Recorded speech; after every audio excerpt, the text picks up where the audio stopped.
The Holy Quran has narrated to us incidents from the lives of the prophets and certain other very noble individuals, the Salihin, how these prophets and noblemen performed their roles in different capacities in their own particular circumstances and are role models for us or ideals for us to aspire to.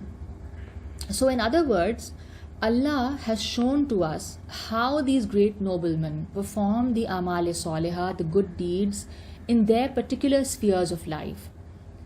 Because they all had different circumstances, they were born in different time periods, and they were dealing with different nations. When we studied Amal Saleh, the good deeds, in Surah Al-Asr, we had concluded that they have a very varied and huge scope of application.